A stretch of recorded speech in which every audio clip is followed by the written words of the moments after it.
Hello students, welcome back to my channel Physics Puran.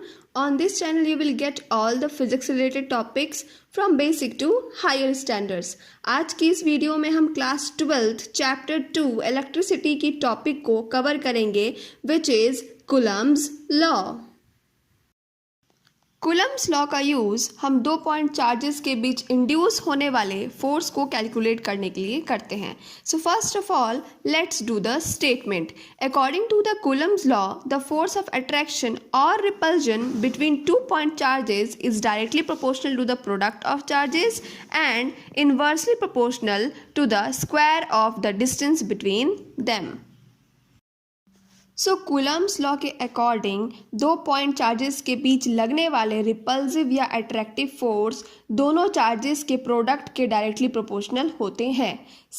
हमें पता है that if the nature of the charges are same then charge एक दूसरे को repel करते हैं और अपोजिट नेचर के चार्जेस एक दूसरे को अट्रैक्ट करते हैं एंड ये फोर्स इनवर्सली प्रोपोर्शनल होती है स्क्वायर ऑफ द डिस्टेंस की.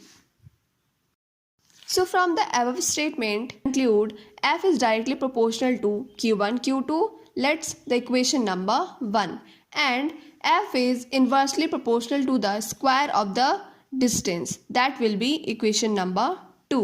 So by combining equation 1 and equation 2 यहाँ हम अगर इन दोनों equations को combine करते हैं then we will get F is directly proportional to Q1 Q2 upon R square. That will be equation number 3. Further हमें इस फॉर्मूला को सर्टेन वे में लिखने के लिए प्रोपोर्शनैलिटी साइन को हटाना होगा. So F is equal to k Q1 Q2 upon R square. That will be equation number 4.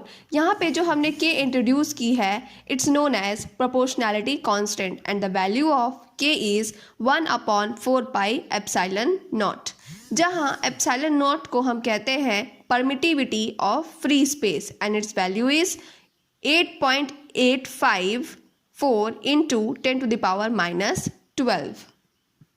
जैसा कि हमें पता है यहाँ 4 पाई एंड एप्सिलॉन नॉट कांस्टेंट है. सो इनके वैल्यूज़ को पुट करने पर हमें k की वैल्यू मिलती है 9 इंटू 10 to the power 9.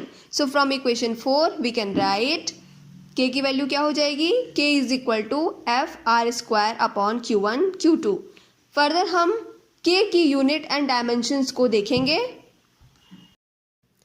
सो अब फार्मूला से हम K की यूनिट को भी कैलकुलेट कर सकते हैं. यहाँ पर देखिए F की यूनिट होती है न्यूटन, R की यूनिट होती है मीटर. सो ये स्क्वायर में है तो मीटर स्क्वायर हो जाएगी. नीचे 2 चार्जेस हैं सो इनकी यूनिट क्या हो जाएगी कूलम स्क्वायर. सो हम इसे लिख सकते हैं न्यूटन मीटर स्क्वायर पर कूलम स्क्वायर. फर्दर हम K की डायमेंशन को निकालेंगे. K की वैल्यू क्या थी.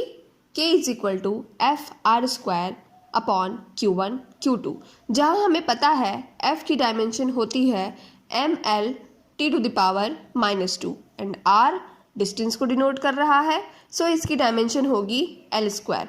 नीचे डिनोमिनेटर में 2 चार्जेस हैं एंड चार्ज की डायमेंशन होती है 80. सो 80 मल्टीप्लाई 80. जब हमने इसे इवेल्युएट किया we get m1 L3.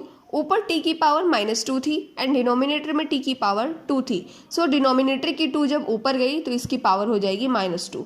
Hence हमें क्या मिलेगी m1 L3 t to the power -2 and denominator में a square. Finally we get m L3 t to the power -4 and a to the power -2. Further हम epsilon naught की unit निकालेंगे.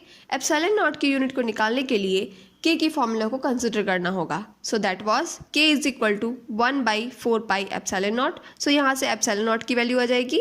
Epsilon naught is equal to 1/4 pi K. यहाँ 4 and pi constant है सो हम इसे eliminate कर सकते हैं and we get epsilon naught is equal to 1/K.